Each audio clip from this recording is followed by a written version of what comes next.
এটা বাড়িতে তৈরি মনে হচ্ছে। হ্যাঁ, ভালো লাগছে। দারুণ।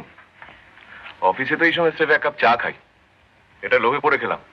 আমি তাই ভাবছি আপনি এই সময় এলেন কি করে? খবরের কাগজে সম্পাদকরা তো শুনেছি রাত 12টা পর্যন্ত অফিস করে। হ্যাঁ, ঠিকই শুনেছেন।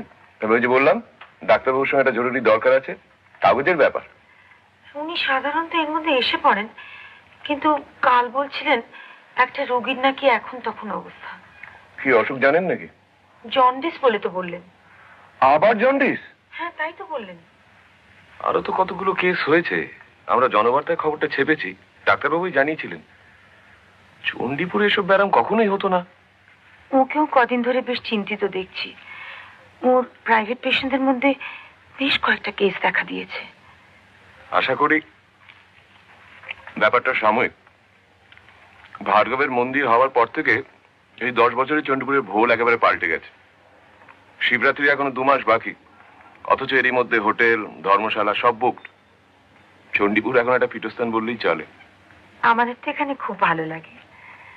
ওর তো জন্ম এখানেই, ছোটবেলা এখানেই কেটেছে। চন্দন, ও বেশি ডাক্তারি পড়তে যান কলকাতায়। বিয়ের পর আমরা কিছুদিন কলকাতাতেই ছিলাম। উনি প্র্যাকটিস করতেন, মোটেই ভালো লাগতো না।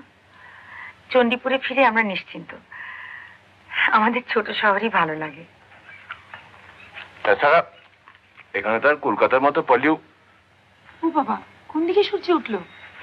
আর কাজের চাপে আসাই হয় না। আলাপ করে দিই, ইনি হরিদাস বাগচি, জনবার্তা সম্পাদক, আর ইনি আমার দেওর। হ্যাঁ, ওর পরিচয় দিতে হবে না। কাগজ চালাচ্ছি আর মিউনিসিপ্যালিটির চেয়ারম্যানকে চিনবো না? দাদা এখনো ফেরেননি? কি ব্যাপার? কোনো কেস টেস আছে বোধহয়। তুমি চা খাবে তো? না বৌদি, এক্ষুনি খেয়ে এসছি। বাড়ির তৈরি সিঙ্গারা? খুব বাবা, অসময় ওষুধ চলবে না। সে কি, তোমার কি এখনো হজমের গন্ডগোল?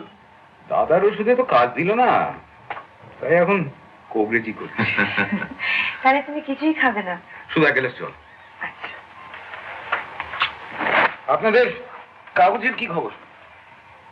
চলছে একরকম। ইদানিং আপনারা আরেকটু বাঁদিকে গেছেন মনে হচ্ছে। তাতে কি বিক্রি বাড়লো? আপনি আমাদের কাগজ পড়েন? জনবার্তাই তো চণ্ডীপুরের একমাত্র কাগজ।